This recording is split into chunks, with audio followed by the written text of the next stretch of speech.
with Subhas Agam.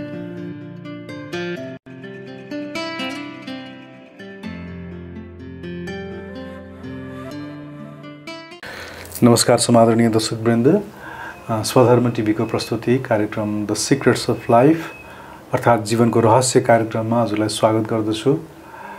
आज सौभाग्यले एउटा अद्भुत सत्संग गर्ने अवसर मिलेको छ हामीलाई। भागवत वाचक र भागवतका प्रशिक्षक पनि र वेदका अध्ययन गर्नुभएको वेदान्ती नै हुनुहुन्छ गुरुदेव महाराजजी द्रोण सुवेदीजी आज हाम्रो साथमा हुनुहुन्छ। आचार्य द्रोण सुवेदीजी, आउनुहोस् उहाँलाई कार्यक्रममा स्वागत गरौँ। कार्यक्रममा स्वागत छ महाराजजी। हजुर धन्यवाद। हजुरले पहिलो कुरा त यहाँ आउने आग्रहलाई स्वीकार गरिदिनु भयो, धेरै धेरै धन्यवाद दिन चाहन्छु। हजुरलाई प्राप्त गरेर हाम्रो स्वधर्म टिभी चाहिँ साँच्चै गौरवान्वित भएको छ। धेरै धेरै धन्यवाद। हामीले चाहिँ हजुरको बारेमा थाहा पाएको कुरा भनेको पाशुपत क्षेत्रमा चाहिँ हजुरले अहिले चाहिँ नेपालमा आध्यात्मिक जागरण गर्नको लागि भनेर गीता, श्रीमद् भागवत महापुराण लगायतका चाहिँ संस्कार शिक्षाका कक्षाहरू चलाइरहनु भएको छ। आफै वेदका विद्यार्थी हुनुहुन्छ र भागवतका वाचक पनि हुनुहुन्छ र वृन्दावन धाममा वास गरेर वृन्दावनका रसिक सन्तहरूको लामो सङ्गत पनि गर्नुभएको छ। तसर्थ आज हामीले चाहिँ हजुरसँग हाम्रो पार्श्वमा रहेका भागवतमहरू त्यहाँ छन्। आज भागवतकै बारेमा र समग्र आध्यात्मिक विषयमा चाहिँ चर्चा गर्ने मेरो चाहना छ। हजुरलाई पहिलो त कार्यक्रममा स्वागत गर्न चाहन्छु। हजुर धेरै पनि धन्यवाद। अब पहिलो भेट भएको कारणले थोरै अलिकति चाहिँ पार्श्वमा रहेको कुरा पनि थोरै बुझ्न मन लागेको। सामान्यतया नेपाली समाजले चाहिँ सानैदेखि हामीलाई कसरी हुर्काउँछ भने सकेसम्म सबैलाई जित्नुपर्छ, सकेसम्म अगाडि बढ्नुपर्छ, सकेसम्म अरूलाई पछारेर अगाडि बढ्ने हो र चाहिँ ठुलो मान्छे बन्नुपर्छ। ठुलो मान्छे भनेको पैसा कमाउने हो, धनी बन्ने हो भन्ने छ। संस्कृत भाषा र आध्यात्मिक मार्ग भनेको यो चाहिँ बुढेसकालमा गर्ने कुरो हो भनेर भन्ने चलन छ त्यो सामान्यतया। अब त्यस्तो समाजमा त्यस्तो संस्कारमा हजुर आध्यात्मिक भएर त्यो पनि वेदको विद्यार्थी बनेर फेरि भागवतम को चाहिँ यो कार्यक्रमहरू गर्दै र अरूलाई पनि सिकाउँदै हिँड्नुभएको छ। थोरै हजुरमा चाहिँ त्यो जागरण कसरी आयो, कसरी त्यो पढ्ने, संस्कृत भाषामा जाने अवसर मिल्यो, त्यो अलिकति थोरै पार्श्वको कुराहरू। पहिलो कुरा त हरेक कार्यका प्रति हरेक सत्मार्गमा लाग्नका लागि ईश्वरीय प्रेरणा, ईश्वरीय कृपा, ईश्वरीय अनुग्रह जसलाई हामीले भन्ने गर्छौँ त्यो अप्रत्यक्ष रूपमा त्यसले ठुलो भूमिका खेलिरहेको हुन्छ हरेक मान्छेका प्रति। त्यो छ, त्यो सबैले अनुभूति गर्दैनन्, तर हरेक मनुष्यका प्रति, हरेक जीव जगतका प्रति ईश्वरको कृपा भरिभराउ छ, ईश्वरको अनुग्रह व्याप्त छ। जसरी ईश्वर व्यापक छ त्यसै गरी ईश्वरको कृपा पनि व्यापक छ, सबैतिर छ। एउटा पहिलो श्रेय त ईश्वरलाई नै दिनुपर्छ कि सबैको कारण भएको हुनाले गर्दाखेरि। अब अर्को चाहिँ देखिँदाको कारण भनेको अब म साधारण एउटा ब्राह्मण परिवारमा जन्म भइसकेपछि त्यहाँ गायत्री जप्ने कुरा, व्रतबन्ध गर्ने कुरा, रुद्री पढाउने कुरा यो हाम्रो चाहिँ स्वाभाविक एउटा नसामै भएको आएको कुरा भयो। यो पिता पुर्खादेखि नै आएको कुरा भयो। मेरो हजुरबा पनि यस्तै ज्योतिष कर्मकाण्ड यस्तै गर्नुहुन्थ्यो र गर्नुहुन्थ्यो र मेरो पिताजीले पनि साधारण कर्मकाण्डहरू गर्नुहुन्छ र उहाँ चाहिँ अलि जागिर खानुभयो उहाँले। यद्यपि उहाँलाई चाहिँ छोरालाई चाहिँ पण्डित बनाउनुपर्छ भन्ने हजुरबाको पनि चाहना, पिताजीको पनि चाहना। त्यो भएपछि म सानैदेखि लगभग मैले 4 कक्षादेखि नै यहाँ वेद विद्याश्रममा आएर संस्कृतको अध्ययन मैले सुरु गरेँ। यसमा एउटा कुलको संस्कारले पनि भूमिका खेल्यो। यसमा चाहिँ हाम्रो पितामहदेखिको संस्कारले पनि यसमा यो कारण बन्यो र आफ्नो पनि केही शुभ अदृष्टहरू शुभ संस्कारहरू पछाडिपट्टि थिए होला यसले पनि भूमिका खेल्यो धेरै कुराबाट यो बाटोमा लाग्ने सौभाग्य मलाई प्राप्त भयो सानैदेखि नै गुरुकुल नै जानुभयो हजुर म त सानैदेखि मैले 8-9 वर्षको उमेरदेखि नै म निरन्तर गुरुकुलबाटै म अध्ययन गर्दै गर्दै आएँ र नेपाल संस्कृत विश्वविद्यालयबाट मैले अहिले वेदमा आचार्य सकेर म वेदमै पिएचडी गर्ने तयारी गर्दैछु र यता त्रिभुवन विश्वविद्यालयबाट पनि मैले नेपालीमा एमए सकेर अहिले म कान्ति भैरव गुरुकुलमा वेद संस्कृत भाषा भागवत न्याय लगायतका विषयहरू अध्यापन पनि मैले गराइरहेको छु ए ठीक अब हामीले के सामान्यतया सुनेका छौँ भने केही कुरामा अड्को पर्यो भने अन्तिम निचोड भनेको वेदबाट लिनु पुराणबाट अड्कियो भने पुराणबाट माथि उपनिषदमा जानु उपनिषद हुँदै हुँदै हुँदै हुँदै अन्तमा चाहिँ वेदमै जानु वेदमा चाहिँ अन्तिम निचोड त्यहीँबाट लिनु भन्ने चलन छ वेदले निचोडमा के चाहिँ भन्न खोजेको छ वेदको खास वेद आफैमा अपार ज्ञानको यो समुद्र हो ज्ञानको समुद्र हो वेदबाट नै सबै कुराहरू प्राप्त हुन्छन् धर्म पनि प्राप्त हुन्छ अर्थ पनि प्राप्त हुन्छ काम पनि प्राप्त हुन्छ मोक्ष पनि प्राप्त हुन्छ वेदलाई कल्पवृक्ष भनेर भनिएको चाहिँ कल्पवृक्ष हो वेद त्यो कल्पवृक्षबाट मनुष्यले जे चाहन्छ त्यो चिज उसले प्राप्त गर्न सक्छ त्यो संसारको सबैभन्दा प्राचीनतम शाश्वत दोषरहित निर्दुष्ट परमात्माको पहिलो निश्वास नै वेद हो यस्य निश्वसितम वेदा यो वेदेभ्योखिलम जगत निर्ममे तमहम वन्दे विद्या तीर्थ महेश्वरम भनेर आउँछ जसको श्वासबाट वेद प्रकट भए त्यो वेद विश्वको यो सारा ब्रह्माण्डको पहिलो संविधान अथवा पहिलो धार्मिक ग्रन्थ पहिलो दर्शन जे भने पनि त्यो वेद शब्दको अर्थ विदन्ति जानन्ति धर्मौ अनेन भनेर एउटा यस्तो व्युत्पत्ति गरिएको छ जसबाट मान्छेले धर्म के हो अधर्म के हो के गर्नै पर्छ के गर्न हुँदैन सारमा यही कुरा हो के गर्नै पर्छ के गर्न हुँदैन त्यो गर्नै पर्ने कुरा के हो र नगर्नु पर्ने कुरा के हो भन्ने कुरो जसबाट मान्छेले जान्दछन् त्यसैको नाम नै वेद हो त्यो वेद अपार ज्ञानको समुद्र हो अब त्यहाँबाट कसलाई के चाहिएको छ त्यो झिक्ने हो यावानर्थ उदपाने सर्वतः सम्प्लुतोदके तावान सर्वेषु वेदेषु ब्राह्मणस्य विजानत भगवान श्रीकृष्णले गीतामा बताउनु भयो यो चारैतिरबाट अब भरिएको जलाशय अब त्यो प्रशस्त जलै जल छ अब कसको भाँडो कत्रो छ कसको बुद्धि कत्रो छ कसको अन्तःकरण कत्रो छ कस्तो छ त्यसले त्यही चिज त्यहाँबाट झिक्ने हो नास्तिक बन्नेले पनि त वेदैबाट झिक्छ नास्तिक बन्न पनि चाहिँ नास्तिक बन्न पनि त पहिला त कुनै न कुनै वस्तु त चाहियो नि त नास्तिक बन्न पनि हाम्रो आत्मा बिना हाम्रो परमात्मा बिना भगवान बिना नास्तिक पनि बन्न सकिँदैन पहिला त एउटा वस्तु सच्चा सधैँ अस्तित्वमा रहेको एउटा वस्तु हुनु पर्यो बल्ल त्यसलाई टेकेर होइन भन्न त पहिला त एउटा वस्तुको अस्तित्व चाहिँ सिद्ध हुन्छ नि त्यस कारणले जुन बिना यो संसारको गति नै छैन जुन ग्रन्थ बिना संसारको गति छैन संसारको अस्तित्व नै हजुरको नभए जस्तो हुन्छ त्यो अपार अब धर्म जहाँबाट अर्थ जहाँबाट काम जहाँबाट मोक्ष जहाँबाट हजुरलाई के चिज चाहिएको छ कस्तो फल हजुरलाई मनपर्छ त्यस्तो किसिमको रुचि अनुसारको हजुरले त्यहाँबाट त्यो वस्तु ग्रहण गर्न सक्नुहुन्छ त्यस्तो ग्रन्थ जो धर्मको शाश्वत स्वरूप र परमात्माको साक्षात वाणी वेद हो त्यो वेदलाई अब सजिलैसँग बुझ्नलाई पनि सकिँदैन सबैले सक्दैनन् सबैले त वेदको चाहिँ गुण रहस्यलाई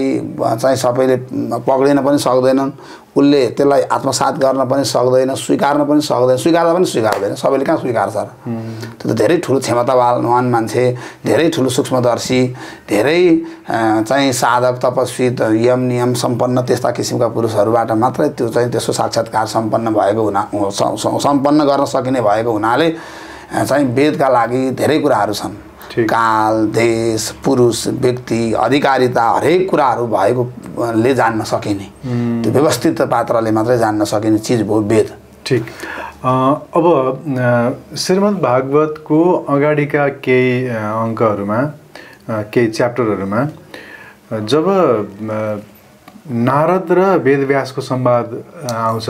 हजुर। त्यहाँ चाहिँ वेदव्यासले सम्पूर्ण शास्त्रहरू सृजना गरिसकेपछि पनि एक किसिमको धुमिलपन, एक किसिमको आनन्द नभएको, एक किसिमको खै के हो नपुगे जस्तो अनुभूति भएको जुन छ उहाँलाई।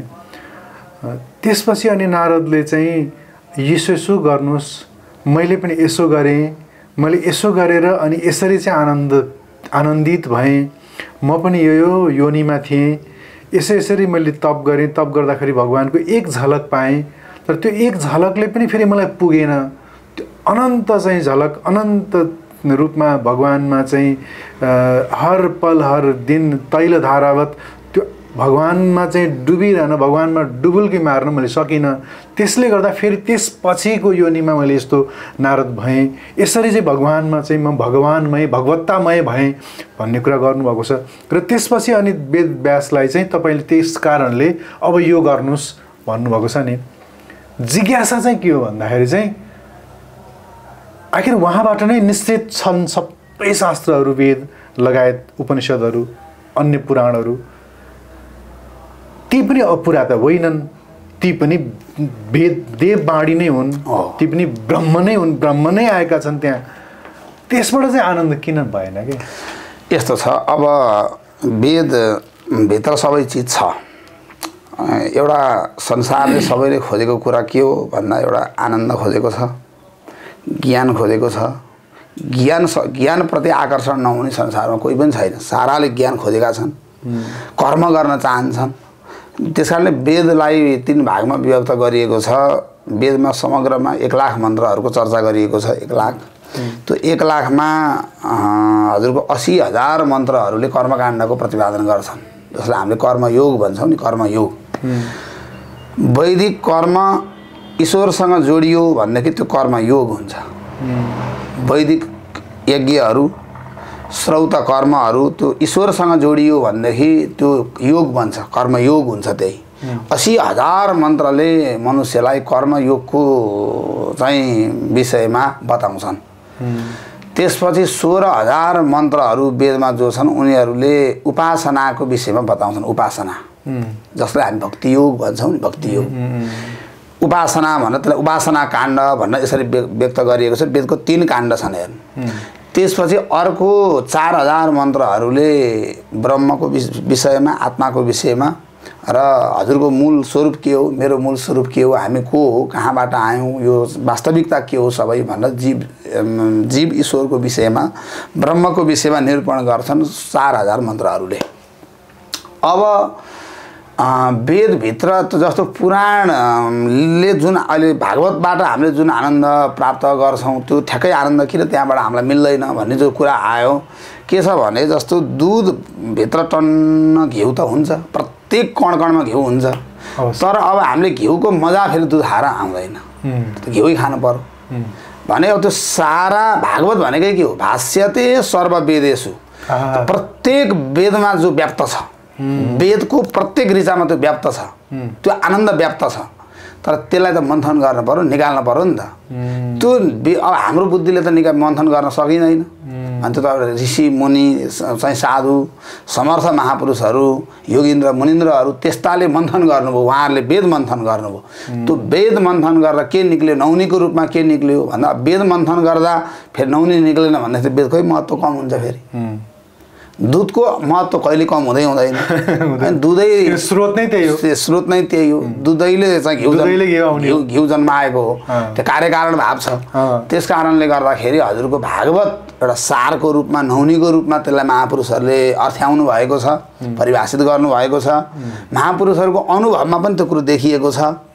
र वेद दूतको रूपमा भएको हुनाले गर्दाखेरि वेदोपनिषदाम सारा जाता भागवती कथा, वेद उपनिषदको मन्थन गरेर सार रूपमा चाहिँ मान्छे कसरी बनाउने, हृदय कसरी बनाउने, मन कसरी बनाउने भन्ने विषयमा मन्थन गर्दाखेरि निक्लेको एउटा उपज, निक्लेको एउटा फल श्रीमद् भागवत भएको हुनाले गर्दाखेरि श्रीमद् भागवतबाट मान्छेले अझै निकटबाट आनन्दको अनुभूति गर्छ। वेदबाट नगर्ने होइन, गर्छ। त्यो अलि धेरै सूक्ष्म रूपमा प्रवेश गर्नुपर्छ।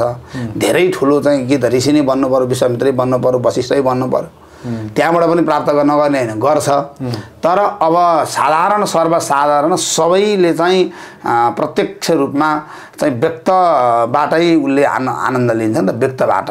जस्तो व्यक्त भनेको मतलब अब हरेक दाउरामा के छ, आगो त छ, त्यहाँ लगेर चामल बसाले त पाक्दैन। राम भनेको, कृष्ण भनेको त्यो व्यक्त आगो, त्यहाँ गएर हात राख्नु पोल्छ, त्यसले भए पनि हटाउँछ, चामल पनि पकाउँछ, त्यसले सारा प्रयोजन सिद्ध हुन्छ। तर काठमा रहेको आगो छन चाहिँ छ भन्ने हुन्छ, तर त्यसबाट कुनै प्रयोजन सिद्ध गर्न सकिँदैन। त्यो वेदभित्र रहेको चाहिँ परमात्मा भनेको चाहिँ त्यो काठभित्र रहेको अग्नि जस्तो, भागवतभित्र रहेको परमात्मा चाहिँ त्यसलाई मन्थन गरेर निकालेको अग्नि जस्तो। त्यो भएको कारणले गर्दाखेरि भागवतबाट धेरैले आनन्द प्राप्त गर्नुहुन्छ। त्यो स्वाभाविक छ, किनभने कलिकालमा भगवानले सारा जीव जगतलाई उद्धार गर्नका लागि, उत्थान गर्नका लागि नै आफै भागवतको रूपमा आएको हुनाले अब आनन्दले नै भागवतको रूप धारण गरेको सच्चिदानन्द स्वरूप चाहिँ भगवानले नै भागवतको रूप धारण गरेर आएको कारणले गर्दाखेरि त्यसबाट आनन्द प्राप्त हुनु त्यो स्वाभाविक छ। त्यस कारणले भागवतबाट आनन्द मिल्छ। वेद उपनिषदबाट त्यहाँको भाषा पनि अलिकति क्लिष्ट छ, अलिक कठोर छ, फुटाउन पनि अलिक गाह्रो छ, त्यसको रसास्वादन तत्कालै हुँदैन।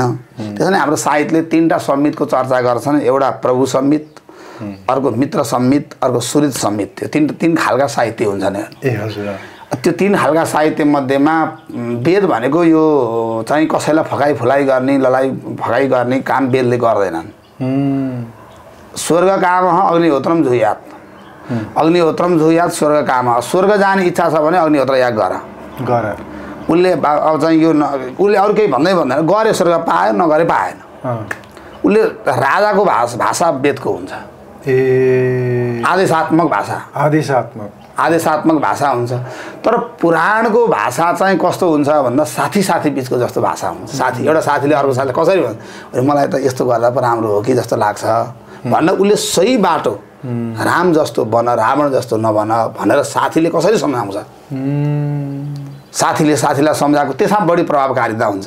अर्को कान्ता संहित भन्ने हुन्छ, त्यो साहित्यले त्यो भूमिका खेल्छ। साहित्यको भाषा अझै चाहिँ लयालु हुन्छ, अझै आकर्षक, लालित्यपूर्ण हुन्छ। किन हुन्छ त्यो चाहिँ श्रीमतीले कान्ता आफ्नो प्रियाले बिग्रेको पतिलाई बनाउनु पर्यो भने उनले कसरी, कस्तो भाषाको प्रयोग गर्छन्, हजुर यसो गरिस्यो, हजुरको पिता हेरिस्यो कति दुखी भइसकेको छ, उता हेरिस्यो कस्तो अवस्था छ, कतिले चाहिँ दुःख मानिसकेको छ, यस्तो बन्दैछ, कसरी उनले बनाउँछन्, कस्तो भाषाको प्रयोग गर्छन्, त्यसलाई साहित्य भन्न भनेको छ। यसरी मान्छेलाई राम जस्तो बन, रामवत् प्रवर्तितव्यम न रावणादिवत्, राम जस्तो कर्म गर, अभिमानले नभरियौ, अहङ्कारले भरियौ भने रावणको गति हुन्छ।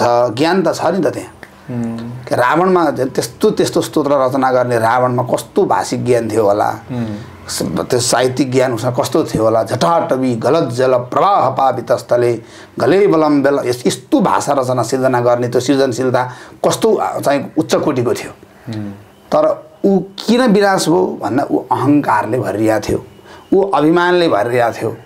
भक्तहरू भगवानले भरिन्छन्, त्यस कारणले उत्थान हुन्छ। भागवतले अहङ्कारबाट मुक्त गराएर, अभिमानबाट मुक्त गराएर भगवान भर्छ हृदयमा। त्यस कारणले भागवतबाट मान्छेले प्रत्यक्ष मजा, प्रत्यक्ष आनन्द लिन सक्छ। त्यो किसिमको कुरा हो भागवत। आजको समयमा, आज हामी जुन समयमा बाँचिरहेका छौँ, यो समयमा तपाईँ यदि बाहिर आध्यात्मिक जगतमा गएर हेर्नुहुन्छ भने हाम्रो आत्मिक उन्नयनको लागि विभिन्न कुराहरू हामीलाई पस्किएको छ। मूल रूपमा ध्यान, त्यसपछि योग पनि। योगलाई त झन् अहिले अन्तर्राष्ट्रिय रूपमा युएनले पनि रिकग्नाइज गरेर चाहिँ अब योग दिवस नै मनाउन थालिसक्यो हामीले। योगबाट पनि हामीले परमात्मासँग योग हुन सक्छौँ, जोडिन सक्छौँ भन्ने खालका कुराहरू र पतञ्जलिले यम नियमदेखि लिएर समाधिसम्मको बाटो बताइदिनु भएको छ। ध्यानबाट चाहिँ हुन्छ भनेर विशेष गरेर भावातीत ध्यानको बारेमा त हजारौँ होइन लाखौँ रिसर्च भएका छन् र अन्य पनि ध्यान विधिहरूबाट समाधिसम्मको कुराहरू हुन्छ भनेर त्यसको बारेमा पनि रिसर्चहरू भएका छन्। र ध्यानमा बस्दा बित्तिकै कसरी हाम्रो शरीरमा एन्डोर्फिन भन्ने एउटा तत्त्व चाहिँ जागृत हुन्छ, त्यसले आनन्दित खुसी मान्छेलाई बनाउँछ भन्ने कुराको अध्ययन अन्वेषणहरू पनि भएका छन्। त्यस्तै फेरि इस्कोन भन्ने संस्थाले बढी विश्वव्यापी रूपमा ल्याएको र अन्य पनि हाम्रो भारतवर्षका विभिन्न सन्तहरूले भनिआएको भक्ति शरणागति नाम जपले पनि फेरि आनन्द दिन्छ भनेर त्यसमा पनि रिसर्चहरू भएका छन् र सबैले काम गरेको देखिएको छ। अब यो परिप्रेक्ष्यमा कुण्ड कुण्ड पानी मुण्ड मुण्ड बुद्धि भने जस्तो विभिन्न व्यक्तिका आफ्ना आफ्ना व्यक्तित्व हुन्छन्, रुचि हुन्छ, रुचि वैचित्र्य हुन्छ र हरेकले आफ्नो रुचि अनुसार कोही कहाँ जाँदो रहेछ। र फेरि मैले अब यो आध्यात्मिक यही कार्यक्रमको क्रममा 400-500 एउटा अन्तर्वार्ता गर्ने क्रममा विभिन्न व्यक्तिहरूले फोन गरेर सोध्नुहुन्छ कि म त्यो बाटोबाट नि गुज्ने तर एउटा बिन्दुमा पुगिसकेपछि म गलतमा भएँ कि भन्ने मलाई अनुभव भयो भनेर हरेक मार्गका पथिकहरूले भन्नुभएको छ। यो होइन कि फेरि भक्तिमा हिँडेको मात्रै सन्तुष्ट भएको पनि छैन, भक्तिमा हिँडेकाहरू पनि खै केही भएन, यत्रो गरिरहेको छु यहाँबाट पनि त भएन भन्नेहरू पनि भेटेको छु। ध्यान गरेर पनि खै यत्रो दिन समाधि भन्यो तर वास्तवमा भएको त केही पनि रहन्छ। सबै आफ्नो मनगढन्ते मात्रै मैले मनले आनन्द भयो भनेर रहेछु, खासै आनन्दित भइन रहेछु वास्तवमा। किनभने मलाई अझै पनि मसँग रिस छ, अझै पनि काम छ, अझै पनि क्रोध छ, अझै पनि लोभ छ भनेर सबै बाटोका पथिकहरूले भनिरहेको कुरा छ कि। अब यो परिप्रेक्ष्यमा मैले सोध्न खोजेको कुरा चाहिँ हामी जुन बाँचिरहेको कलियुग, यो कलियुगमा हाम्रो प्रकृति कस्तो छ देख्नु भएको छ। क्षण यो मैले कुरा गरिरहँदा मन कहाँबाट कहाँ उड्न सक्छ होइन, यति यस्तो छ हाम्रो मस्तिष्क, यस्तो छ हाम्रो चित्त। यस्तो अवस्थाको मान्छेलाई यो समयमा गर्नुपर्ने के हो, कुन चाहिँ मार्ग सबैभन्दा शाश्वत छ, सत्य सबै होला तर सजिलो सही तरिकाले अगाडि बढ्न सकिने, सही तरिकाले चाहिँ आफूले चाहेको ध्येय वस्तु प्राप्त गर्न सकिने मार्ग कुन होला? अत्यन्तै गहन प्रश्न हजुरले यो गर्नुभयो। यसमा कसले मार्गदर्शन गर्छन् भन्दा भगवत गीताले पनि यसमा स्पष्ट मार्गदर्शन गर्न सक्छन्, गरेका छन्। अर्को मैले भागवत पुराणमा नै यसको समाधान, यसको उत्तर मैले त्यहाँ पाउँछु।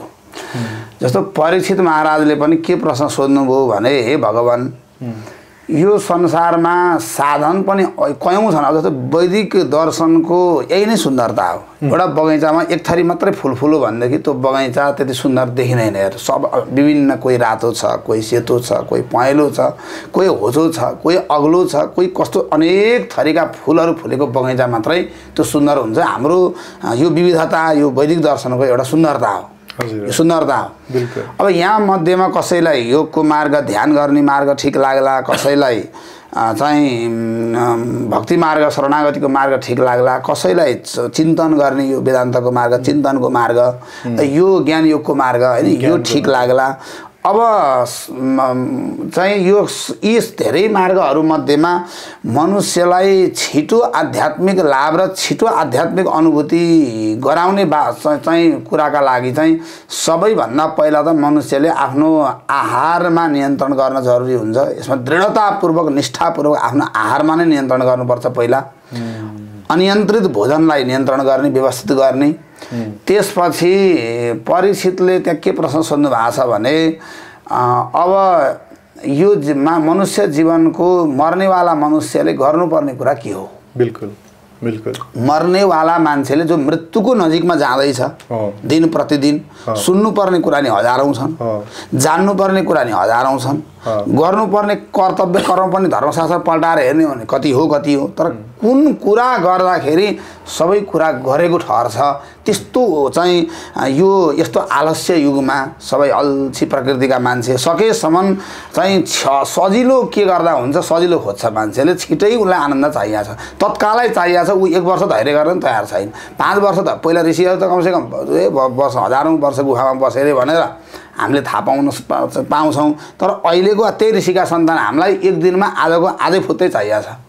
आज गुरुका मन्त्र सुनेर आयो भने मलाई त खोइ भोलि त आनन्द भएन भन्छ, पर्सि मलाई आनन्द आएन भनिहाल्छ मान्छे। त्यति अधैर्य चाहिँ मनुष्यमा अहिले त्यस्तो चाहिँ अवगुण हावी भएको छ। यो अवस्थामा सुखदेव स्वामीले 3टा कुरा बताउनु भयो।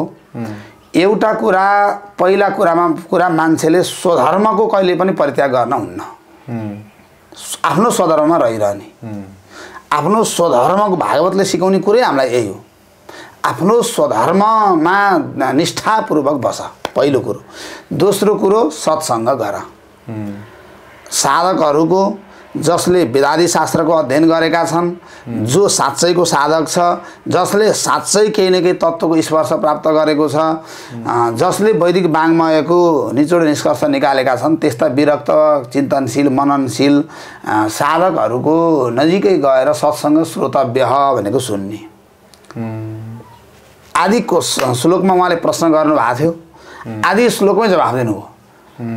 तस्मात् भारत सर्वात्मा भगवान् ईश्वरो हरिः श्रोतव्य कीर्तितव्यश्च स्मर्तव्यश्चेच्छता भयम्। ध्यान भने के हो भने त बुझ्नु त पर्यो त पहिला। ध्यान के हो? ध्यान गर्नका लागि ध्येय को हो? ध्येय को हो? कसको गर्ने ध्यान? आँखा चिम्लिनु मात्रै त ध्यान होइन होला। आँखा चिम्लिनु मात्रै ध्यान भए त सुत्नु पनि ध्यानै हो। त्यो पनि अब चित्तका वृत्तिहरूलाई कहीँ जान नदिनु, समाहित बनाउनु, एकाग्र बनाउनुको नाम ध्यान हो। त्यो एकाग्र त यत्तिकै हुनेवाला छैन। संसारभन्दा मिठो वस्तु उसले केही पाउनु पर्यो नि पहिला।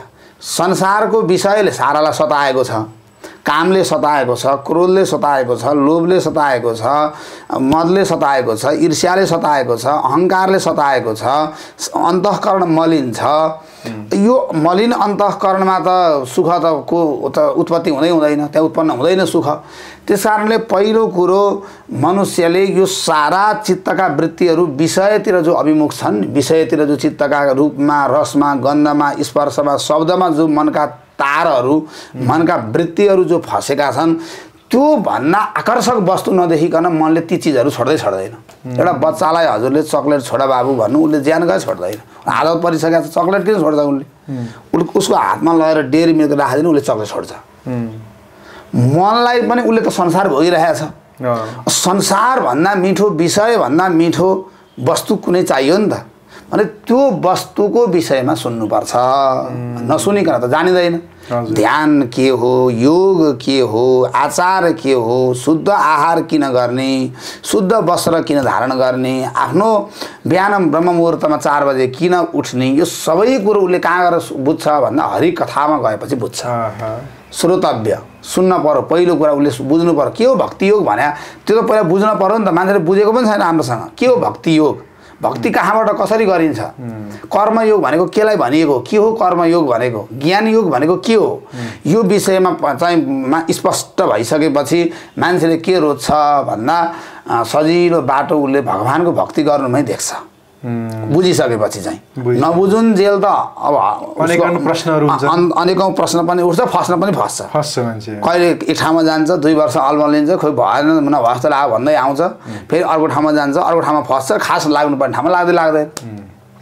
त्यस कारणले सच्चा साधकले श्रीमद् भागवतकै आश्रय गर्ने, श्रीमद् भागवतको श्रवण गर्ने। प्रथम भगति सन्तन कर सङ्गा, द्वितीय भगति मम कथा प्रसङ्ग। पहिलो बाटो सत्सन्तको शरणमै जाने। भक्तिनिष्ठ, वैराग्यनिष्ठ, आत्मवान, श्रोत्रिय साधकहरूको शरणमा नगइकन यतिकै कसैले पनि ज्ञान दिन सक्दैन। ज्ञान कसै किताब पढेर पनि त्यो कुरा आउँदैन, आफैले गीता पढेर पनि पुग्दैन, आफैले भागवत पढेर पनि पुग्दैन। त्यस कारणले श्रोतव्य पहिला भगवानका विषयमा, आत्माका विषयमा धेरैभन्दा धेरै सुन्ने, आत्माको विषयमा सुन्ने, परमात्माको विषयमा सुन्ने। कहाँ थियो बास अघि मको थिए, कसो हुँदा यो पिञ्जरा हालिँदो भएँ, जानु छ कहाँ कुन साथ लिकन, तँलाई मालुम छ कि यो कुरा मन, अरण्य त्यो बाहिर मात्र रम्य छ, फसेपछि भित्र बडो अगम्य छ, विपत्ति पर्छन् यसमा हजारन, तँलाई मालुम छ कि यो कुरा मन। यो कुरो मनन गर्ने, विचार गर्ने। अब यसरी सत्सङ्ग सुन्ने, सत्सङ्ग पनि एउटै व्यक्तिको मात्रै नसुन्ने, 2-4वटा साधकका सुन्ने के। हजुर हजुर, धेरैका मुखबाट सुन्ने। भगवानले पनि तद्विद्धि प्रणिपातेन परिप्रश्नेन सेवाया उपदेक्षन्ति ते ज्ञानम ज्ञानिनस्तत्त्वदर्शिन। हे अर्जुन, तत्त्वदर्शी महापुरुषको शरणमा जाऊ। तिमीलाई आत्माको विषयमा उनीहरूले मात्रै बताउन सक्छन्। त्यहाँ बहुवचनको प्रयोग गर्नुभयो भने एउटामा मात्रै चाहिँ के हो कुरा धेरैको सुन, निश्चय त त्यो धेरैको सुनिसकेपछि एक ठाउँमा निश्चय त बनिहाल्छ नि, त्यो आफै निश्चय बन्छ। तर हाम्रो चाहिँ के छ भने एक ठाउँमा लागेपछि अन्त यो म लागेको छु गरिरहेको छु भन्ने कुरा सबैका सुन्ने, सबै समुदायका सुन्ने, सबै सम्प्रदायका आचार्यहरूलाई मान्ने कुरा सबैको सुन्ने, यसरी सुन्नुपर्छ, त्यसपछि मनन गर्नुपर्छ, त्यसपछि कीर्तन गर्नुपर्छ, यसैबाट सारा प्रश्नको उत्तर प्राप्त हुन्छ भनेर भन्नुभयो सुखदेव स्वामीले। हजुर। अब चाहिँ यता अर्को जवाफ के दिनुभयो भने हेर हेर हेर राजन हे परीक्षित, योगिनाम नृपनिर्णितम हरेर नामानुकीर्तन, सारा योगीहरू कलियुग लाग्नुभन्दा अगाडि एकचोटि ठुलो सम्मेलनै गर्नु ऋषिहरूले। हजुर। सम्मेलन। हजुर। अब विषय के थियो भन्दा कलियुगका मान्छेहरूलाई अब के साधन दिने, दान गर भन्ने कि यज्ञ गर भन्ने कि एउटा बाटो, सजिलो बाटो के देखाइदिने अब हामीले। हजुर। कुन साधनमा लाग छिटो ईश्वरको अनुभूति हुन्छ, छिटो आनन्दको अनुभूति हुन्छ, छिटो तिमी सुखी हुन्छ, कुन साधन बताइदिने। ठिक भन्दाखेरि त्यहाँ चाहिँ भएभरका सारा ऋषिहरूले योगिनाम नृपनिर्णितम, हे राजन सारा योगीहरूले निर्णय गरेर फैसला गरिदिनु भयो कि कलिकालमा सबैले हरिनामको जप गर, हरिनामको कीर्तन गर, योभन्दा उत्तम छिटो भगवानको अनुभूति गराउनेवाला, आफ्नो आत्मालाई चिनाउने, आफूलाई चिनाउने, जगतलाई चिनाउने, यो ब्रह्माण्ड चिनाउने, त्यो भन्दा उत्तम साधन अर्को हुन सक्दैन। सकिन्छ वैराग्य छ भने मनन गर, वैराग्य छ चाहिँ हजुरलाई संसारतिर बिल्कुलै मन जाँदैन, विवेक छ, पर्याप्त विवेक छ, वैराग्य छ भने ज्ञान योगको अवलम्बन गर्ने, त्यो भनेको मस्तिष्कलाई सक्रिय बनाउने हृदय भनेको चाहिँ हार्दिक त्यहाँ भक्ति, हृदय भक्ति हृदयले गर्छ, भक्तिको सम्बन्ध हृदयसँग हुन्छ। मस्तिष्क बढी सक्रिय हुने भनेको ज्ञान योगमा मस्तिष्क चिन्तन बढी सक्रिय, त्यो चिन्तन गर्ने कुरा हो। यो झुट हो, नेति यो पनि होइन, शरीर पनि होइन, इन्द्रिय पनि होइन, मन पनि होइन, बुद्धि पनि होइन, चित्त पनि होइन, अहङ्कार पनि होइन, यी सबैबाट निषेध शेषो जयतात असे सबै निषेध गर्दै गर्दै गर्दै गएपछि अन्तिममा जो बाँकी रहन्छ त्यही नै सत्य हो भन्ने कुरा यसरी निश्चय गर्ने भन्ने कुरा छ। त्यस कारणले हजुरको छिटो यो सबै जो भड्काउमा परिरहेका छन् साधकहरू, यसको पछाडिको कारण एउटा त राम्रो किसिमको अध्ययन छैन, राम्रो संस्कार, खानपान, आचार विचार सबै कुरामा शुद्धता छैन, मनका वृत्तिहरू विषयतिर छन्, उन्मुख छन्, ऊ संसारबाट वैराग्यको पनि छैन, उसले कसरी हुन्छ तत्काल सुखलाई शान्तिलाई मात्र प्राप्त गर्न उसले चाहिरहेको छ। त्यो स्वाभाविक हो, किनभने सच्चिदानन्द परमात्माको अंश हो, उसले आनन्द खोज्छ, त्यो जीवले आनन्द खोज्छ, उसले त आफ्नो अंशीलाई त खोज्छ नि त, उसले आफ्नो स्वरूपलाई त मूल स्वरूपलाई त खोज्छ भने त्यो खोज्नु स्वाभाविक छ। त्यो पाउनका लागि चाहिँ धेरैभन्दा धेरै सत्शास्त्रहरूको अध्ययन गरौँ, आफ्नो सनातन परम्पराको परित्याग नगरौँ, आचार विचारको ख्याल गरौँ, भागवत जस्ता, गीता जस्ता, रामायण जस्ता, उपनिषद जस्ता ग्रन्थहरूको निरन्तर श्रवण गरिरहौँ र यो बाटोमा नथाकिकन लागिरह्यो भनेदेखि केही समयपछि यत्रो जन्मजन्मान्तरदेखि बिग्रेको कुरा तत्कालको तत्काल आजको भोलि पनि त सप्री त हाल्दैन नि त। फोहोर चाहिँ हजुरको वर्षौँदेखि भाषा सफा गर्न त केही दिन त लाग्छ नि त, केही समय लाग्छ, तर आनन्द प्राप्त हुन्छ। यो शाश्वत बाटोलाई छोडेर दायाँ बायाँ हामी लाग्यौँ भनेदेखि फस्यौँ, हाम्रो जन्म खेर गयो। हामीसँग गाडी छ, हामीसँग घर छ, हामीसँग पैसा छ, सबै छ भने पनि त्यो एउटा त्यस्तो वस्तु छ जसको भजन गरिएन भने, जसको चिन्तन गरिएन भने, जसको यो चाहिँ नश्वर देह छ, कुन दिनसम्मको हो यो पनि थाहा छैन, अस्थायी छ, केही दिनको छ। यसलाई जति सक्दो चाँडो अध्यात्मतिर जोडौँ, जति सक्दो चाँडो हरिभजनमा यसलाई केन्द्रित गरौँ। योभन्दा ठुलो अध्यात्मको अनुभूति गर्ने अर्को त्यस्तो बाटो छैन। सबै कुरा भएर पनि नभएको जस्तो हुन्छ। हजुरसँग मोटरसाइकल छ, गाडी छ, बाइक छ, सारा उपभोगका साधनहरू सबै थोक छन्, नाता छ, बन्धु कुटुम्ब छ, कीर्ति छ, नाम छ, सारा छ भने पनि हजुरको जीवनमा भजन छैन, हजुरको जीवनमा सत्सङ्ग छैन, हजुरको जीवनमा संयमता छैन, हजुरको जीवनमा सदाचार छैन, भगवानमा प्रेम छैन, ईश्वरमा भक्ति छैन, अहङ्कार भरिएको छ भनेदेखि त्यो हजुरको यी सबै कुरा भएर पनि त्यो बिल्कुल नभएको जस्तो हुनेछन्। त्यो नभएको जस्तो चाहिँ मानिनेछ। त्यो हाम्रो ऋषिहरूको चिन्तन यही हो। यी अरू कुराले मान्छेको अस्तित्व नै हुँदै हुँदैन। मनुष्यको अस्तित्व भनेको नायम देहो देहभाजां नृलोके कष्टान् कामान् नर्हते बिडहुजामे तपो दिव्यम पुत्रका येन सत्वम शुद्धे तस्मात् ब्रह्म सौख्यम अनन्तम। अनन्त ब्रह्म सुखलाई प्राप्त गर्नमा मात्र यो शरीरको सार्थकता छ, अरू कुरामा बिल्कुलै सार्थकता छैन। बिल्कुल सत्य। हामीले हेर्दाखेरि चाहिँ जुन मस्तिष्क अथवा ज्ञानको कुरा छ र ध्यानको कुरा छ र भक्तिको कुरा छ, यसो बुझ्दा जस्तो हजुरले अहिले मलाई जे बताउनु भयो नि, यो लिने त मेरो फेरि मस्तिष्कै हो। हजुरले पनि मस्तिष्कमा हजुरको त्यो ज्ञान राखिएको थियो, त्यो हजुरले हृदयबाट स्फुरित गर्नुभयो, तर त्यो ज्ञान पनि तपाईँको चाहिँ भक्तिकै बारेमा पनि ज्ञान त फेरि चाहिँदो रहेछ। हजुरले भन्नुभयो मलाई ज्ञान भयो, यसरी हेर्दाखेरि भक्तिलाई पनि ज्ञान नचाहिने पनि होइन रहेनछ। र मैले अब मेरो इष्टको रूपमा मैले कृष्णलाई माने या शिवलाई माने या रामलाई माने भने त्यो मेरो इष्टमा म ध्यान पनि केन्द्रित गर्नु पनि पर्ने रहेछ। सो फेरि ध्यान पनि फेरि चाहिँ भक्तिमा ध्यान नचाहिने पनि रहेनछ फेरि। र फेरि यसरी हेर्दा साधनामा ध्यान अलग, ज्ञान अलग, भक्ति अलग पनि फेरि भन्न पनि नसकिने पनि अवस्था रहेछ नि महाराजजी, होइन? फेरि यी तीनटा कता कता जोडिएको जस्तो ज्ञान वैराग्य यो तीनटा एक अर्काका परिपूरक हुन्। हजुर, यी एकले अर्कालाई पुष्ट गर्छन्, एउटाले अर्कोलाई पुष्ट गर्छन्, पोषण गर्छन्। बिल्कुल पोषण गर्छन्। यो धेरै ठुलो त्यस्तो अन्तर छैन। जस्तो ज्ञानको पनि विषय परमात्मा हो। ज्ञान परमात्मासँग जोडियो भने योग हुने त हो। ज्ञानले परमात्मालाई विषय गर्यो भनेदेखि त्यो योग हुने हो। योग भयो होइन? संसार विषय ज्ञानलाई योग भन्दैन नि, जगत विषय ज्ञानलाई त योग त भन्दैन। अनि त्यो जगत विषय ज्ञान जरुरी छ केका लागि भन्दा परमात्मालाई जान्नका लागि। जगत के हो? जगत नश्वर छ, नाशवान छ, यो जडात्मक छ, सुख दुखात्मक छ, मोहात्मक छ। यहाँ चाहिँ वेदनै नै वेदना छ, यहाँ समस्यै समस्या छ।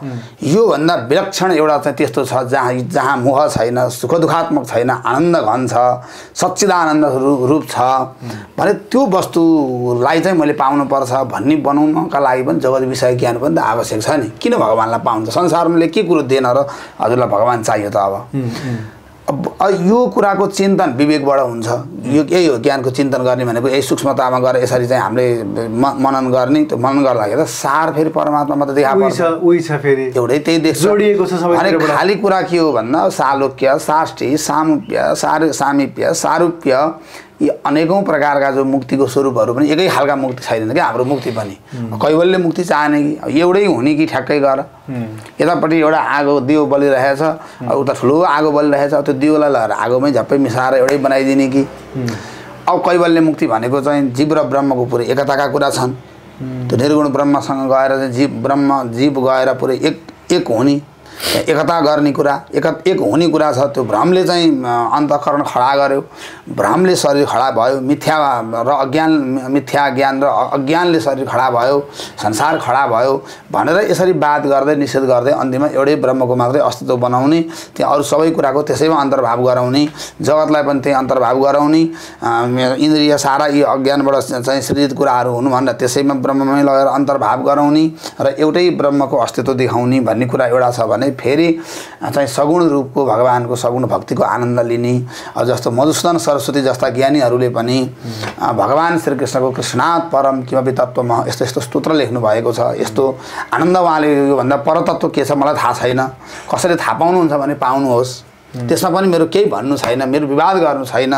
अरू कुरा देख्नु छ भने पनि देख्नु, अरू पाउनु छ भने पनि पाउनु, तर मलाई चाहिँ त्यो नटखट गोपाल भन्दा बाहेक अरू के छ मलाई चाहिँ थाहा भएन। त्यहाँभन्दा परतत्त्व भनेर उहाँको दृष्टिमा त कृष्णै परतत्त्व देखियो, तुलसीदासजीको दृष्टिमा राम नै परतत्त्व देखियो।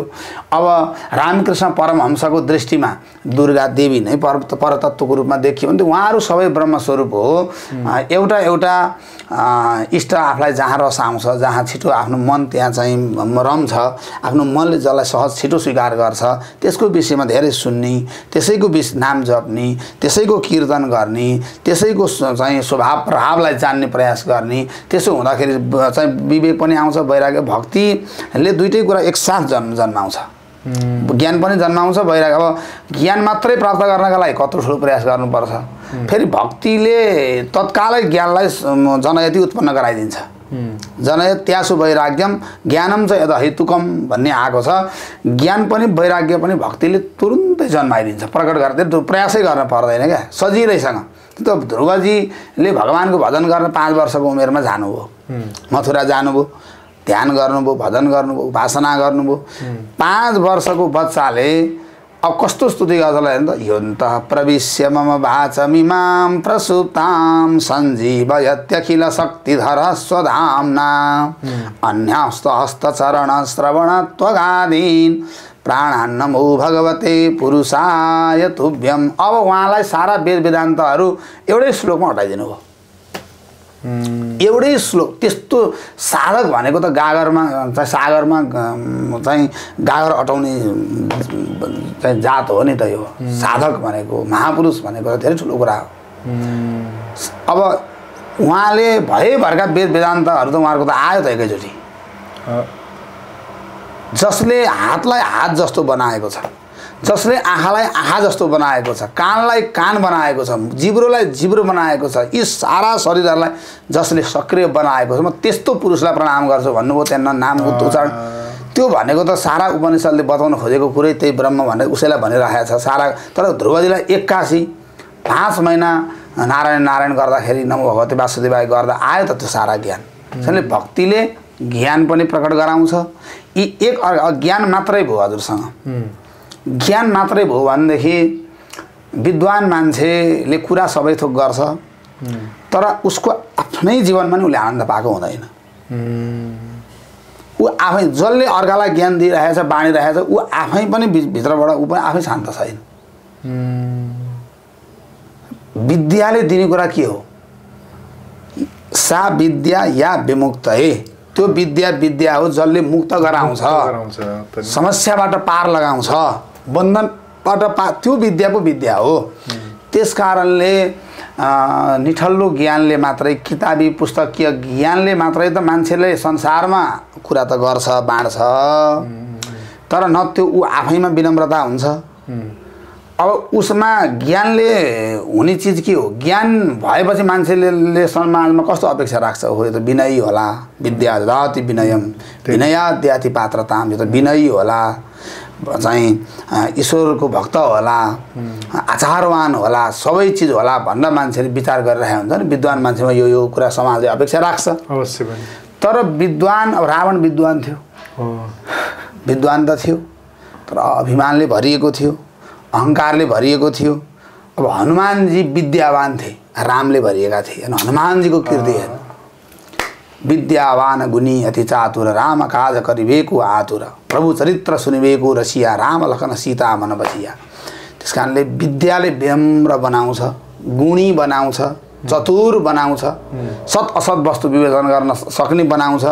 त्यो कुरा बनाएको छैन भनेदेखि, अहङ्कार मात्रै भरिएको छ भनेदेखि त्यस्तो ज्ञानले मात्रै मान्छेको कल्याण र रक्षा गर्दैन। त्यो चाहिँ शङ्कराचार्यले पनि भुक्तए न त मुक्तए भन्नुभएको छ। भुँडी भर्न चाहिँ काम लाग्छ, त्यसले पेट भर्न चाहिँ काम लाग्छ।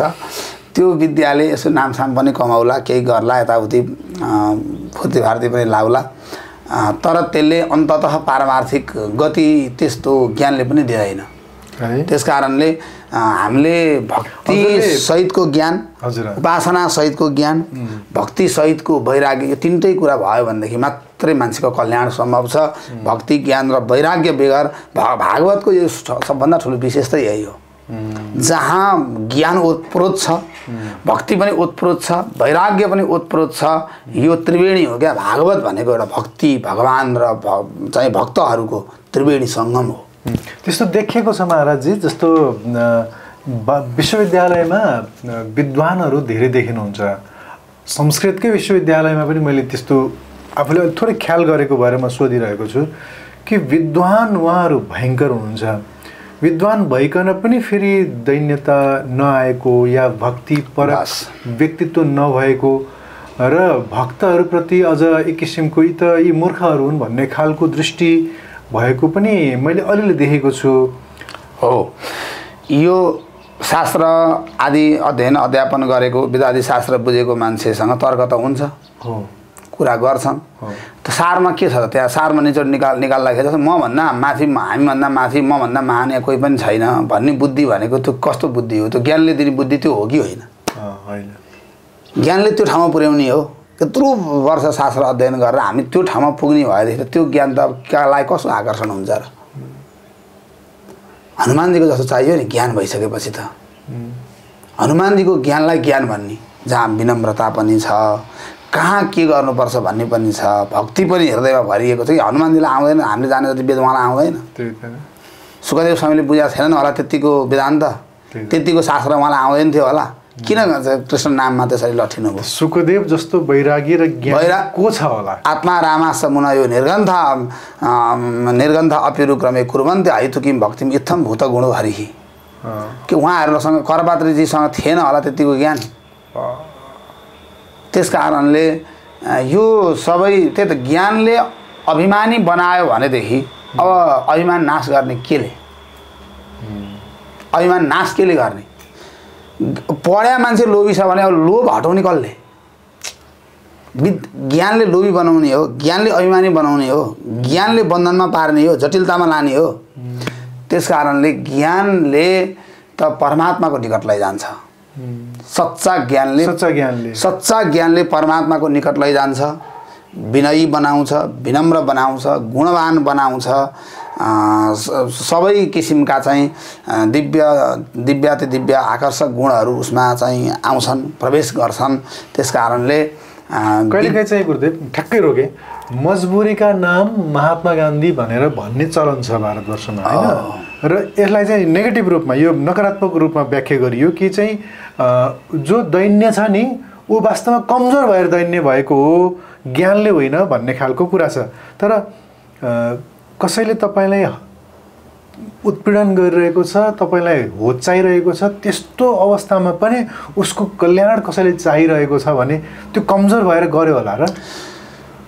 यसमा यस्तो छ कुरा।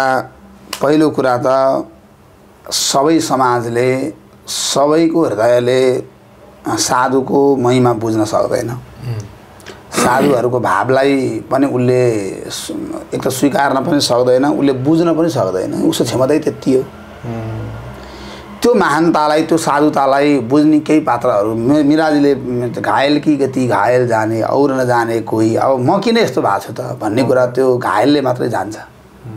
जो प्रभु प्रेममा डुब्या छ, जसमा व्याकुलता छ, जसमा मुक्ति प्राप्त गर्ने तीव्र छटपटी छ, ईश्वर मिलनको तीव्र चाह जसमा छ, त्यसले मात्रै बुझ्न सक्छ मेरो पीडा, अरूलाई सुनाएर केही अर्थ छैन भन्नुभएको हुनाले गर्दाखेरि यो संसारको प्रवृत्ति हो।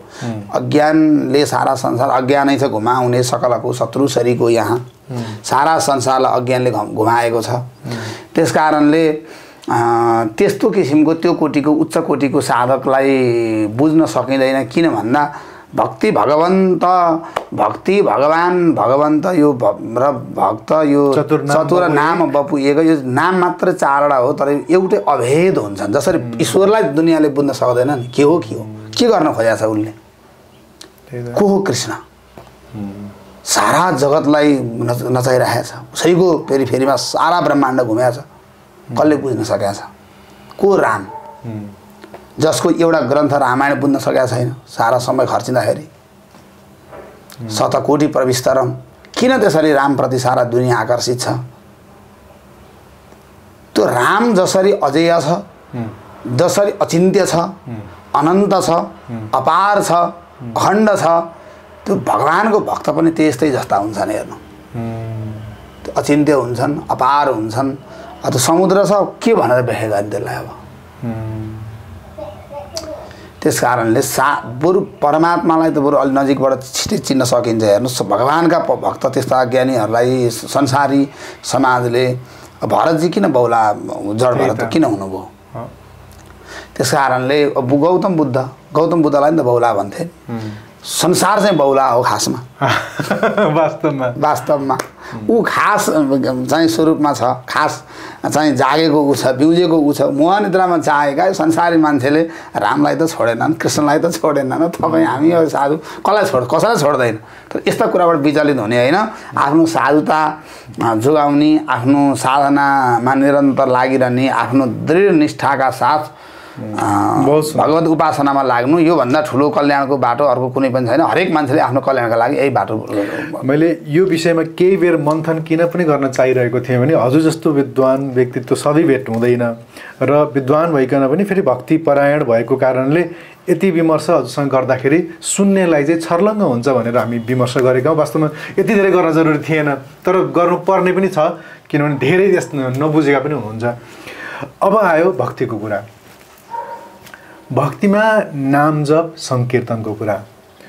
अब यो नाम जप र सङ्कीर्तनले या रूप ध्यान भन्नुहुन्थ्यो हाम्रो कृपालुजी महाराजजीले, भगवानको लीलाको चिन्तन भन्नुहुन्छ हाम्रो हनुमान प्रसाद पोद्दारजीले।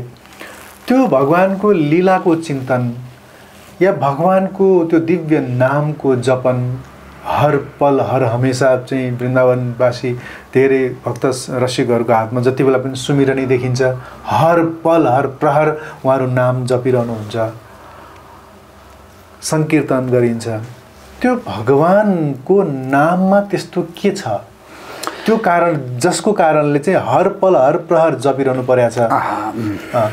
र यसको फेरि एउटा नास्तिकले गर्ने प्रश्न चाहिँ के हो भने कस्तो खालको त्यो भगवान, नाम जप्दा कृपा गर्ने, नाम नजप्दा कृपा नगर्ने, त्यो त भगवान भएर करुणावान भएर हामी सबैको आमा बुवा जस्तो भएर नाम जप्दा मात्रै कृपा गर्ने भन्ने नास्तिक प्रश्न पनि छ।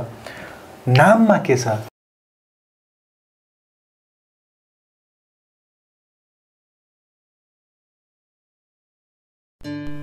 The Secrets of Life with Subhas Agam.